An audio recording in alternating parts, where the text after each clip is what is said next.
Hi everyone, my name is Tom Bailey and I am vielife's Global Head of Business Development. I appreciate everyone attending today's webinar. Especially want to thank HR.com and the good people there for their continued and expert interest in supporting wellness initiatives. And in this particular webinar, we're going to be speaking about worldwide global wellness issues. Specifically, we'll talk a good deal about some of the trends going on in the world, globalization, some of the trends organizations specifically located in the U.S. are experiencing around best practices and challenges in implementing global wellness initiatives. And then also learn about trends in different parts of the world. Some of the things you want to watch out for if one of your tasks is to coordinate and support the Global Wellness Initiative for your organization. My role actually at vielife is in Head of Business Development. I've worked for many years with a number of multinational organizations in supporting them with their initial foray into supporting the wellness needs of their employees outside of the U.S. So generally it's supporting U.S.-based organizations with that first step.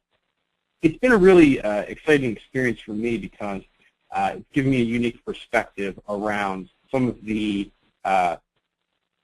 best cases around what really seems to work well, some issues that I've seen organizations go through that maybe could have been better avoided, and helping consult with how to, at the end of the day, meet their goals with regards to global wellness. And so part of today's discussion will be giving you some facts and figures around global wellness trends.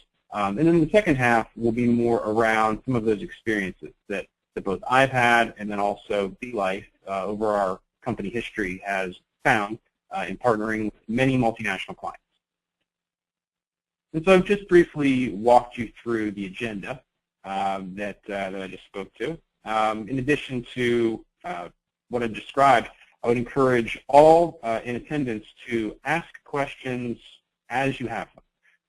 Feel free to use the toolbar on the right-hand side of your screen to ask me questions. If you're having any audio or technical difficulties, feel free to reach out to all organizers. But if you would like to send me some questions throughout, by all means, I'll try to answer them immediately or as soon as possible. Never hesitate to ask me anything. I'm happy to support, even if you're having a specific question around your organization. So a little bit about vielife. What do we know about this field?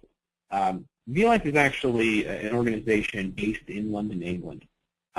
We have been in the wellness arena for over 20 years now.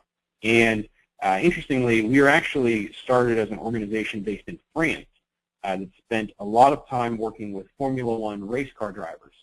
And our organization started trying to help those individuals improve their off-the-track lifestyle choices as it related to stress and sleep, nutrition, in an attempt to improve their on-the-track race times. And over the years, that evolved into worksite wellness programs, then online-based programs.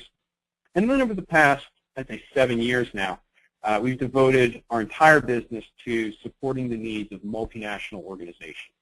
And so you can see here that we do have over 25 and getting close to 30 translated and localized wellness solutions for very targeted countries. Each targeted country that we go into, we obtain legal approval, and we have solutions that are designed to be locally appropriate for individuals in that country. And so that's sort of the background of our experience, is that we do a lot of work with multinational organizations looking to take care of their employees outside of the U.S., not necessarily replacing what they have in force in the U.S., but for the first time beginning to take care of those non-U.S. employees. We really have two halves of our business, and I think that it's important, especially from an HR professional seat, to understand this. The obvious half of our business is the part that provides great programs that help individuals learn about their lifestyle choices, how that's impacting their health, and giving them some resources and next steps to improve those choices and thus their health. But the second half is for you. It is providing the organization with the tools and the resources you need to justify the existence of the programs, including management reporting, ROI, actionable tools, actionable reports that allow you to make efficient next step wellness investment decisions, give you evidence that shows the program is working, or give you some line of sight into ways that it could be working better. And so that is absolutely a cornerstone of what we do, and a cornerstone of having a successful wellness strategy outside and inside of the U.S. And so I'll talk a good deal about that and how you can maximize that. Obviously, outside of the U.S., there are different drivers, and we'll talk a lot about that today around wellness. In the U.S., it's obvious. It's reduction of healthcare costs. It's bending the cost curve, reducing claims, reducing premiums. Outside of the U.S., not exclusively, but predominantly with a nationalized healthcare system, you're experiencing issues around presenteeism, productivity, absenteeism, morale. Those types of issues are the top of the list when it comes to non-U.S. wellness. And so we'll talk a good deal about those today. We are a Cigna company. vielife was acquired by Cigna in 2006. It does give us a unique perspective because Cigna has such a great footprint globally, especially around wellness, and a great network of providers and clinicians globally, that we can take advantage of those experiences. But then also vielife, being about an 80-person company, can be quite entrepreneurial. And so we sort of have the best of both worlds as far as a great backing, but also the ability to create custom solutions for clients and be flexible in that regard. So we'll talk about some of the important elements that come around being flexible and being able to work with your wellness vendor. So to begin, I'd like to talk a little bit about globalization in general. These studies actually came out of, and I'll show you an image on the next slide, of the Buck Global Wellness Report. This slide here came out of a Goldman Sachs study. It talked a lot about globalization and the trend over the coming 20, 30, and 40 years. In the past 12 years, you've seen U.S.-based multinationals reduce their U.S. headcount by about 2.9 million employees, whereas non-U.S. employment rose during that same time by 2.4 million employees. So as HR professionals, I'm sure this is not a shock to you to see that the trend towards a globalized workforce is eminent, and it's something that you're beginning to have to address. The top economies as a percent of GDP in the coming 20, 30, and 40 years is estimated to be China, the U.S., and then your BRIC countries, Brazil, Russia, India, and China, along with Mexico. You're going to see exponential increases in these economies in the coming 20, 30 years. This is obviously an issue for HR professionals. If you have that much business coming out of these parts of the world, obviously staff is going to be critical, and acquiring excellent talent, addressing issues like productivity and presenteeism should be at the top of the list in terms of preparing that culture for these trends. So I mentioned briefly the Buck Global Wellness Study. The Buck Global Wellness Study is in the bottom right-hand corner. vielife actually partners with Buck to support with the creation of this survey. Hundreds of employers, multinationals, are surveyed on what they're doing around wellness, both in North America and also in other parts of the world. And it is, if you're interested in this space, a gold mine of wonderful information. And so all attendees on today's webinar will receive a PDF copy of the most recent report that's been released. And so a number of the facts and figures that I'll be citing in the following slides are going to come from that survey. It is the best resource for understanding this landscape that's out there. One of my sort of favorite facts that comes from this research report is that exponential trend in the growth of global wellness. In 2008, and this is global strategy, multinational employers that have a global strategy, 34% had a global strategy in 2008, which is up from 41% in 2009 and 54% in 2010, which is the most recent data they do have for this particular study. I think that's fascinating because not only is that just strategy, not necessarily an implemented program, but you see the trend happening. Given what we just saw with Globalization Trends, you're starting to see the exact same attention to supporting the health and well-being of employees across the globe. Now, interestingly, when you compare the number of employers who have a strategy to the number of employers who have actually implemented a strategy, it's much lower. You can see about 41% of multinational employers currently provide a wellness program to employees outside of North America. I would argue that that number is much lower for a corporation-wide wellness program. And I think probably what you would find in that 41% is a lot of homegrown, bottom-up wellness initiatives that individual countries have created and implemented because they have seen a particular need. Maybe it's around stress or nutrition. And that counts as a wellness program outside of North America. At least that is in line with the experiences that we've had here at vielife and that I personally have had. The other two images you'll also be taking away with you at the end of this presentation in the bottom left here. They are images around, and actually I'm going to, while I'm speaking, I'm going to put a poll question out there. I am interested in, of all those that are attending this webinar, if you have a global wellness strategy, given what we've just discussed here, at your organization today. And feel free to take, a minute or so and click one of these answers. We have yes, and we're working on it. No, but yes, but not implemented. No, and we have no plans. And no, but we hope to in the coming year.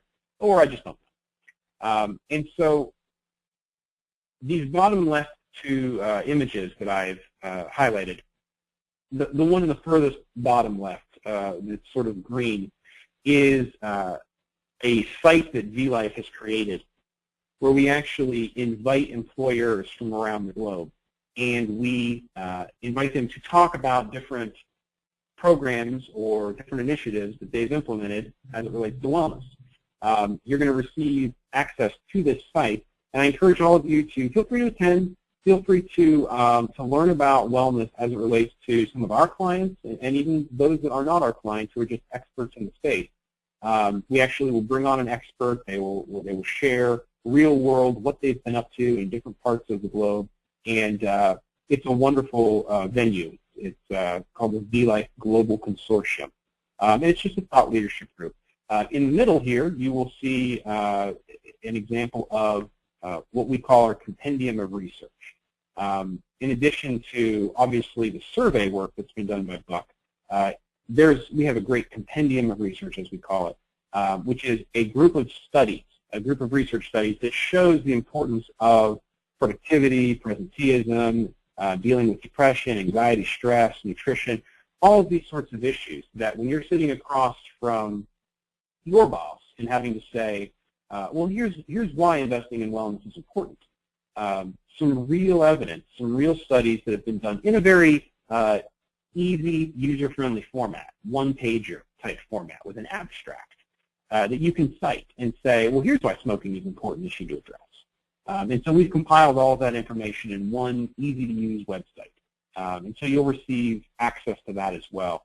I just encourage you to go out there and check it out. You can drag and drop particular parts of the world, particular health issues, and it's a great little resource to have at your fingertips whenever you need to make a really smart argument when it comes to investing in wellness. So I'll close out the survey that we just completed and share it with everybody. So what we found here is that 60% of our attendees today there is no global wellness strategy, and either there is plans to develop or there is no plan to develop.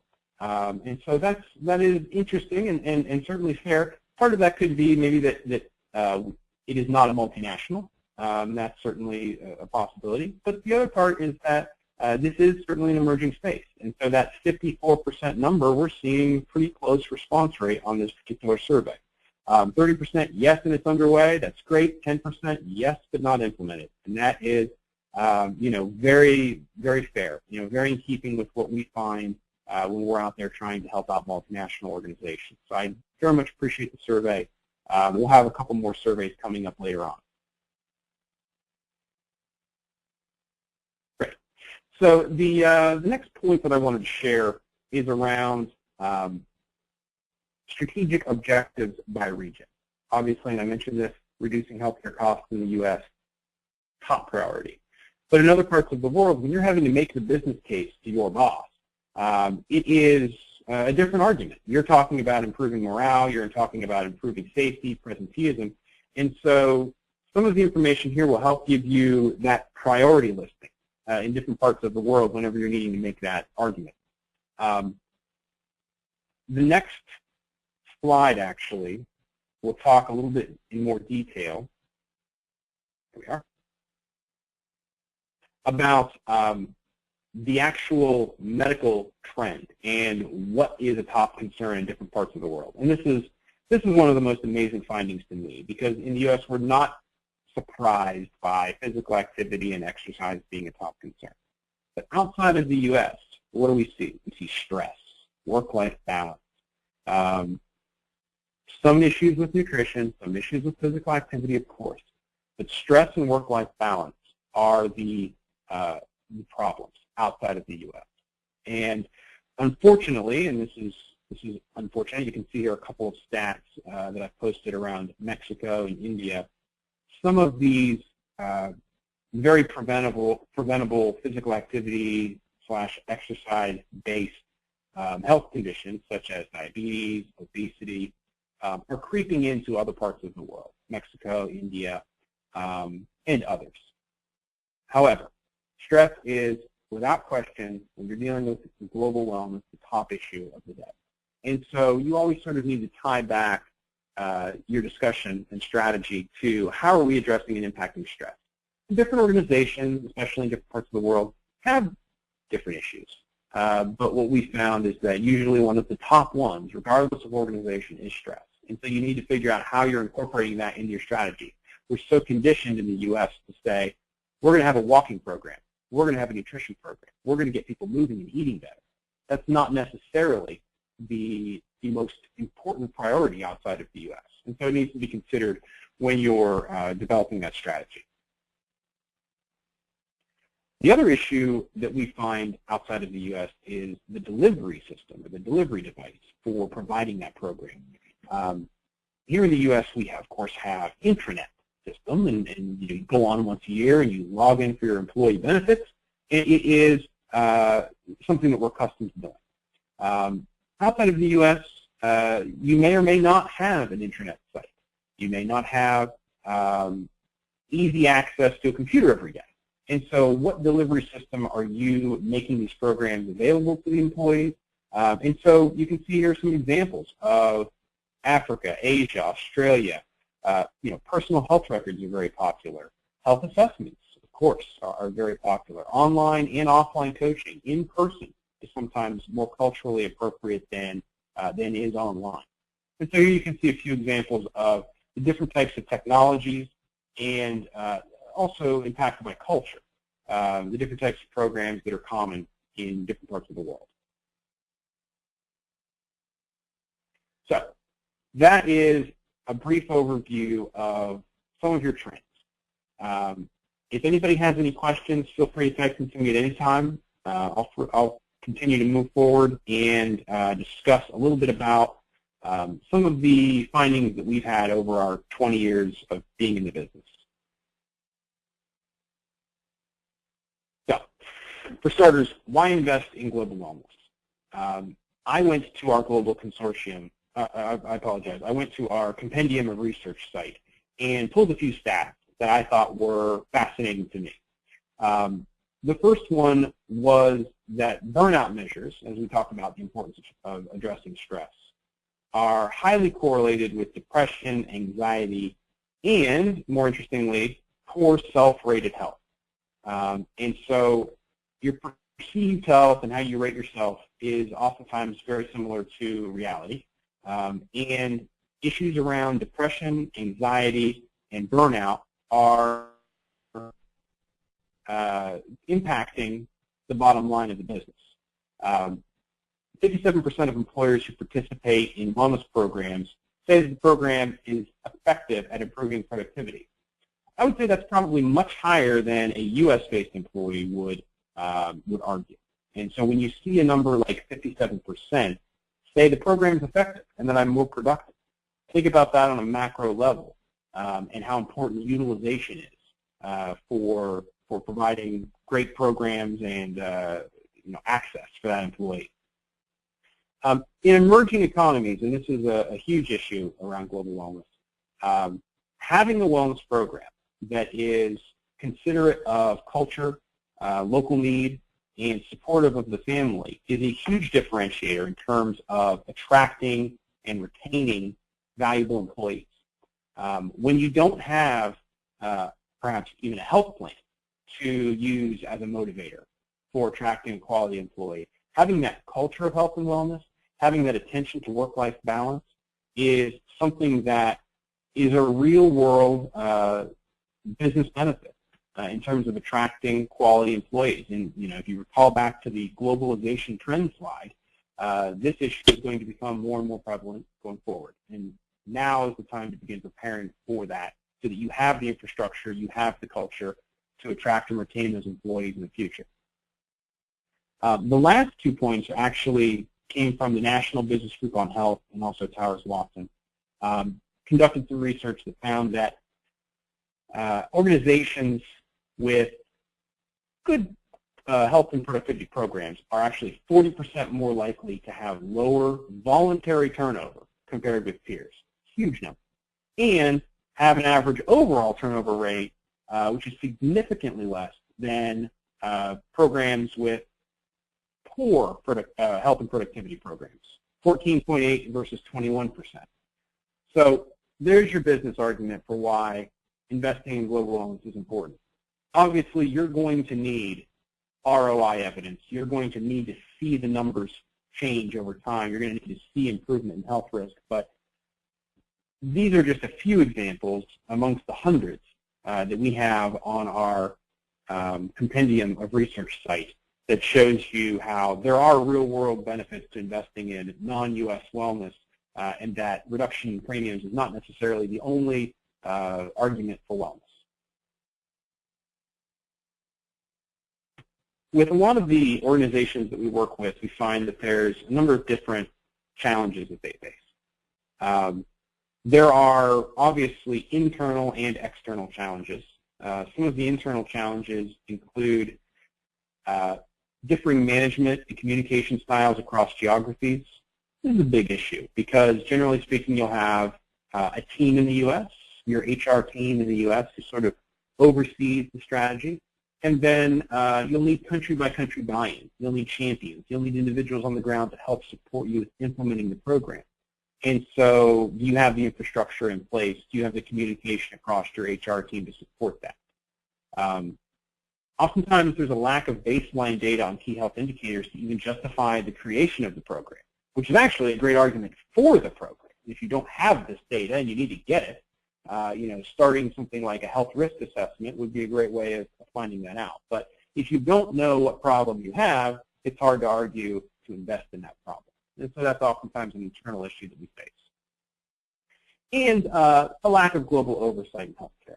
External issues, certainly you have the issue of global data protection and privacy. And I know we take great pride in working towards this issue every day, in making sure that both you as the employer and the employee in that country are protected as it relates to the collection of PHI, the transfer of that data across borders, how it's going to be used, and making sure that you're constantly monitoring those laws for when they change. Now, a lot of these external issues, especially that one, is the job of your wellness provider. It's not necessarily your job to try to keep track of all that stuff, but it is an issue that needs to be mentioned. Cultures and business practices. Certain parts of the world, of course, are more used to wellness programs. If not, there's some external barriers to communication and awareness.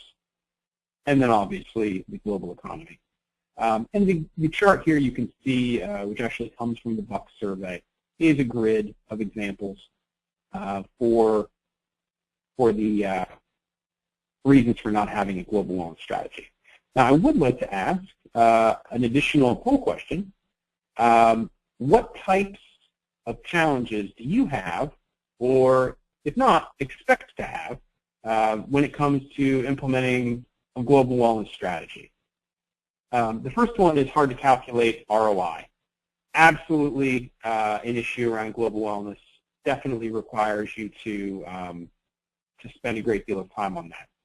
Too difficult for my team to start or implement or get going because you have other priorities going on.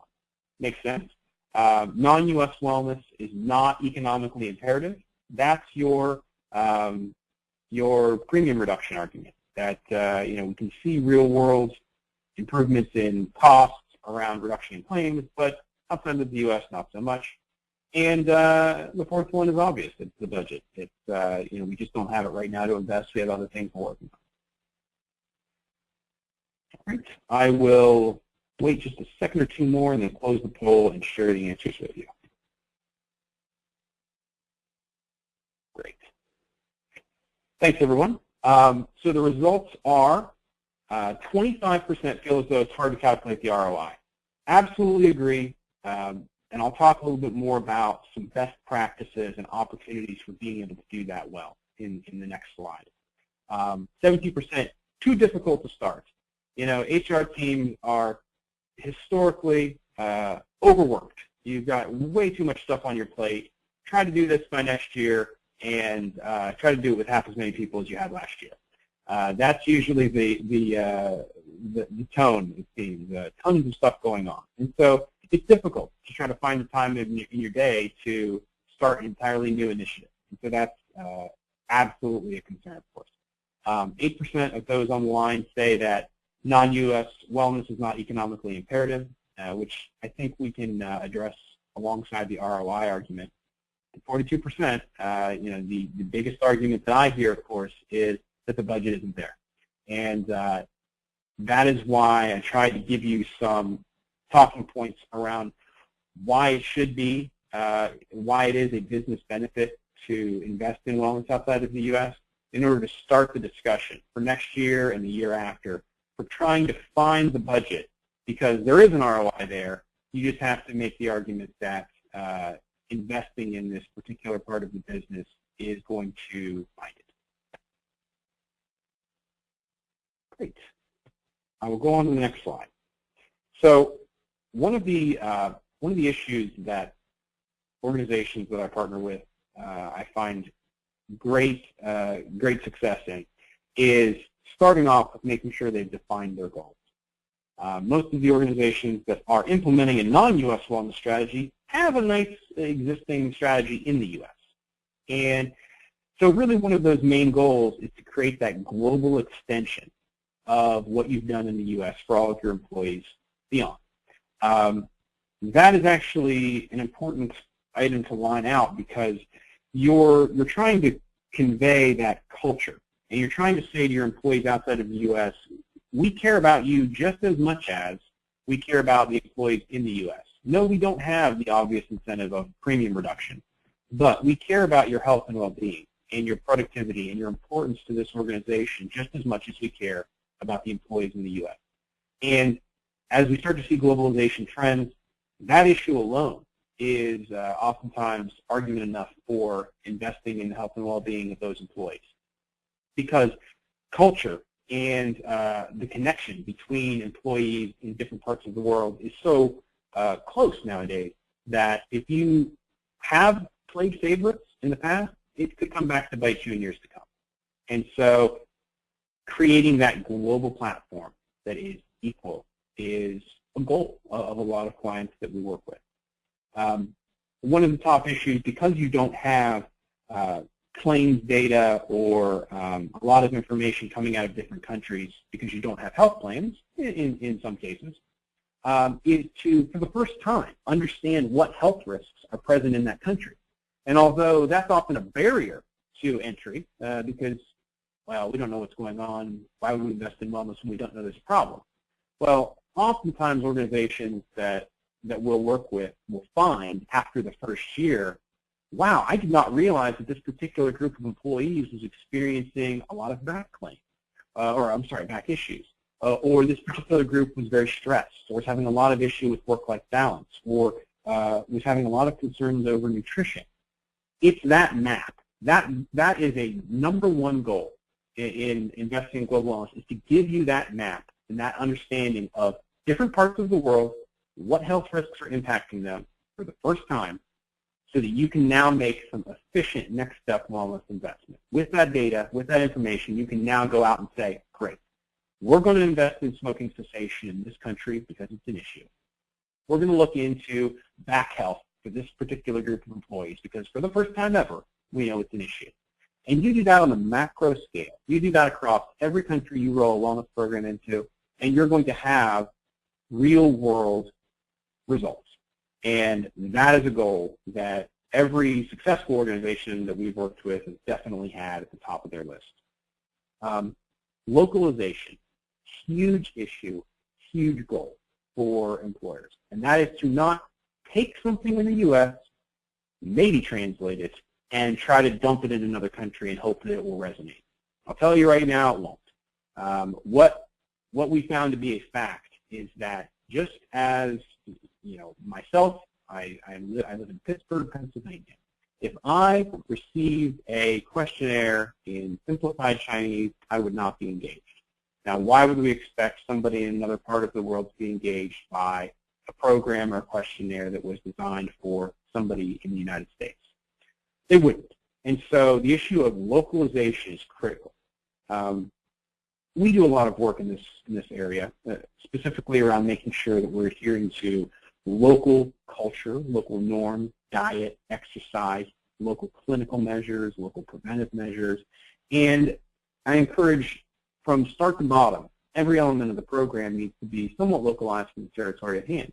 Now, we talked earlier about not having the time in the day to implement this program, and now I'm telling you, take the time to localize.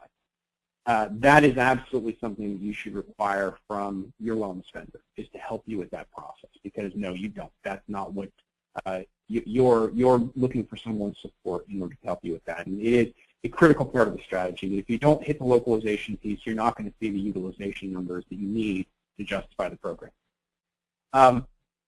And directing employees to most appropriate local next steps given their health risks.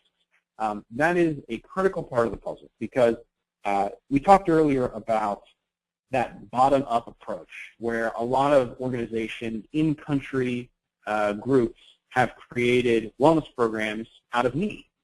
They didn't have one coming from top-down, coming from the corporation. They created one. One of the key goals in creating and delivering a wellness strategy is to not bulldoze that. It is to embrace that and elevate it. Find a way to elevate it and bring it to that top-down corporate program. And so part of that is offering things like health assessments or some telephonic coaching or an EAP that provides access to the next steps in that country for that individual. So a real strong emphasis around integration and supporting what existed is imperative. Management reporting and ROI analysis to determine effectiveness, absolutely critical. We'll talk a little bit more about that in a minute. Tracking changes over time. You need to see that. You can't just see, here are what the numbers are. What you need to see is things like HRA retake, success factors in your EAP, percentage of employees who quit smoking. The same types of things you need to see in the U.S., you need to see globally, and even more around lifestyle issues and success stories, because you don't have the premium argument to make. And then also ensuring across every country that employer and employee are protected around the data protection and privacy provisions that we discussed a few moments ago. So I'm going to ask another quick poll question here. Give me just a quick second here.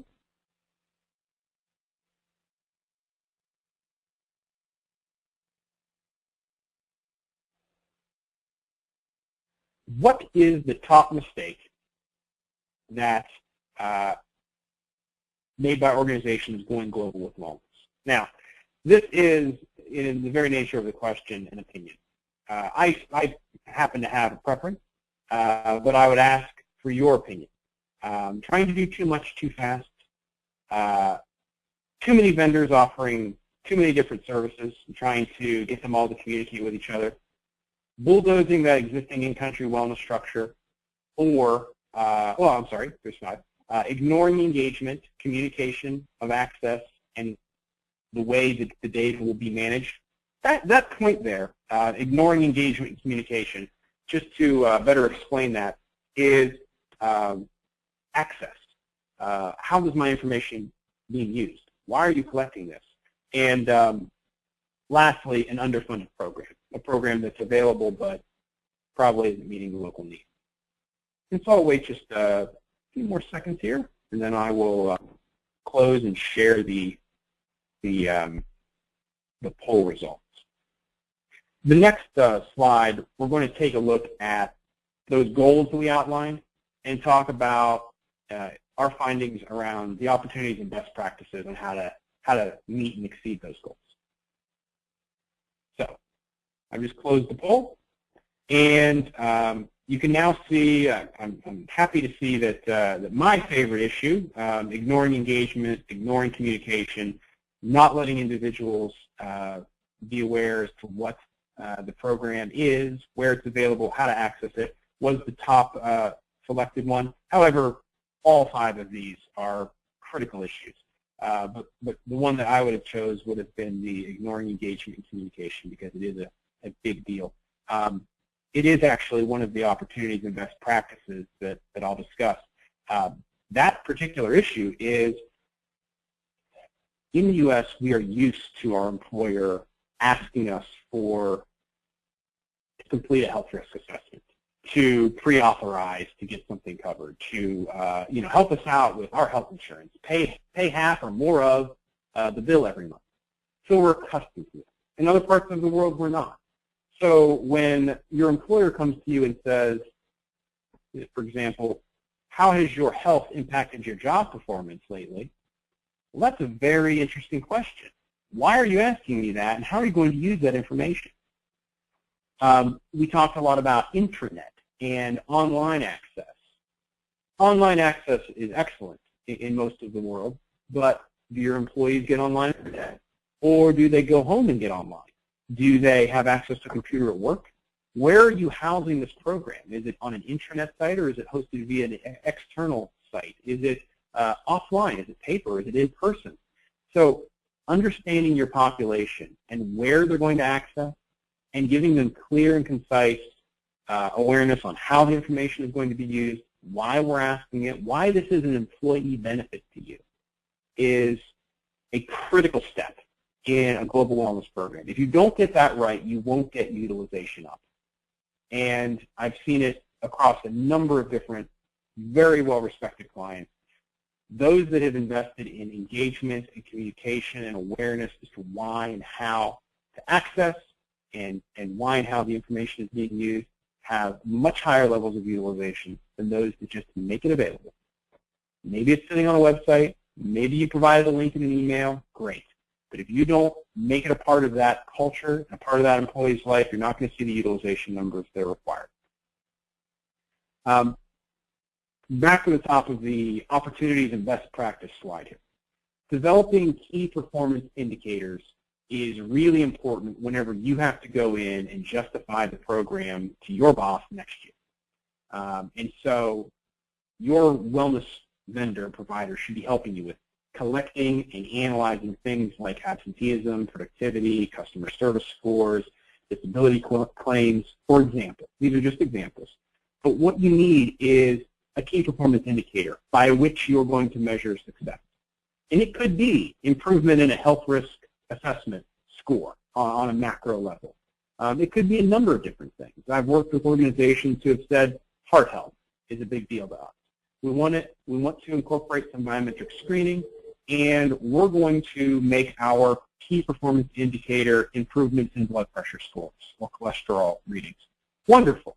But just have that baseline indicator, because you don't have claims to base your success off of. And so you need it. You'll need it whenever you're sitting down and saying, the program is working, our key performance indicator is improving. And that's subject to change, and that's good. Once you get through your first year, you find maybe there were some issues that you didn't expect, and now you can change your expectation. That's wonderful. Taking advantage of that in-force wellness culture, I talked a good bit about on the previous slide, so I won't go into too much detail here. However, champion engagement is very important. Outside of just conversations between employees, a top-down influential person within the organization who individuals respect is one of the very best ways of getting that word out there, letting individuals know that this is an okay program, that you can trust it, and you can participate in it, and that it's fun. And that's the most important part about a program, is to make it part of the culture and make it fun. That's what's going to lead to real-world lifestyle improvement. I'm always saying to clients, utilization is a red herring. It's important. You can't have success without it, but utilization in itself doesn't necessarily mean people improve their lifestyle choices. Things like champions, having success stories, sharing success stories, that's going to lead to people creating a culture of health and well-being and actually improving their lifestyle choices. And there you're going to start seeing improvements in your key performance indicators, your absenteeism, your ROI. That's really important at the end of the day. Understanding and assessing the audience regarding their environment. This is a great way of getting your champion in a particular area engaged. With every client we work with, and I encourage you to consider this, you can do it on your own or your wellness vendor can help you with this, is asking, and this is such a simple concept, but we found it to be invaluable. Asking that champion or your HR representative in a country for information about what a day in the life of an employee on that job site is like. Are there computers? Are there not? Are they inside? Are they outside? Are they? Is there a cafeteria? Is there a walking path? You know, is different job categories? Those types of questions are going to completely dictate what type of engagement strategy you're going to create, the communication, what type of programs, in a lot of ways, you're going to offer in that country. And so taking the time to understand and learn about each country you're going into is going to pay huge dividends in terms of the speed at which you're going to provide a great program for those individuals. So I've talked a little bit about engagement, and there's a couple of different ways you can engage. You can engage through champions. You can engage through posters and emails. The one thing that I would tell you, based upon our findings, is that engaging through incentives, and that's always the big question. Well, what do you do about incentives? Is not the best way of doing things outside of the United States. In the U.S., we are conditioned to understand our employer has great incentives for me participating and improving my health and reducing my claims. I want an incentive. Outside of the U.S., this is not the case. This is not the mentality. When you come to an individual and say, I have a program for you and your family to learn and have access to capabilities that are going to help you live a healthier, happier life. Why would we need an incentive to get somebody to use that? It seems perfectly logical that that is an employee benefit in and of itself. And so most clients that we work with do not offer incentives outside of the U.S., and it's because of that. And it's because the engagement strategy, the messaging behind it, is designed to help those employees see this opportunity as an employee benefit. It's fun. It's here for you to lead a healthier life. And when we're able to change the mentality and step back from a wellness program and think about it, it makes sense. And plenty of situations have shown that this is a fact, that employees really do love this stuff, regardless of receiving a gift card or not. Using your management report data, I've already discussed this, so I won't go into too much more detail there. Integrating in-country next steps, we talked about that early as a goal, but it's also one of the best practices. It's doing this both via technology, and so your wellness vendor may be able to help you. We certainly do this sort of work in connecting all of the resources that are available to that employee in a very meaningful way. That could include, maybe, for example, somebody says, I don't know what my blood pressure reading is. Well, maybe there's a biometric screening coming up next month, targeting that individual to participate because of that lack of awareness. There's hundreds of examples, but it's connecting the dots for the employee, leading them down the path from interest in a wellness program to awareness in things like participating and completing a health assessment, and then giving them a smooth transition to action. And whatever resources are available to them is the best way of reducing what we call barriers to success. And lastly, this was one of the poll questions. It's certainly not always the case, but it's often difficult when you have different vendors providing you with wellness services in different parts of the world that are the same service. So I guess what I'm trying to say is, if you have biometric screening services, you have 10 different providers across the globe, it gets really complicated. And we talked about your HR team being able to manage all of this. It's difficult. So I would encourage you, as you're out there looking for support in this area, to look for organizations who are really good at what they do across a lot of territories. Just because you have one person you go to, one account manager, one contract you have to mess with, one invoice, and you can take care of, if not the whole world, most of your global population.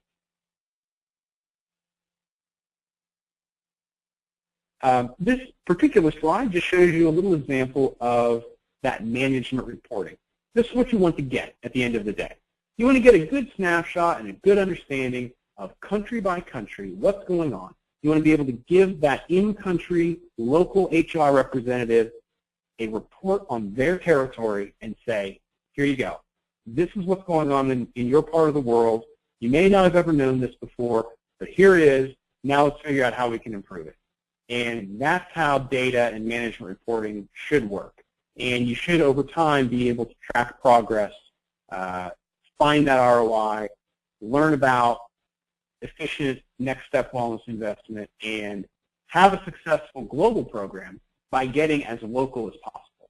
And I guess if there's one theme for the day, it would be that. It would be pay attention to the local culture, localization, focused management reporting, looking at what the end goal needs to be, and providing an environment that can help you meet all of those particular items.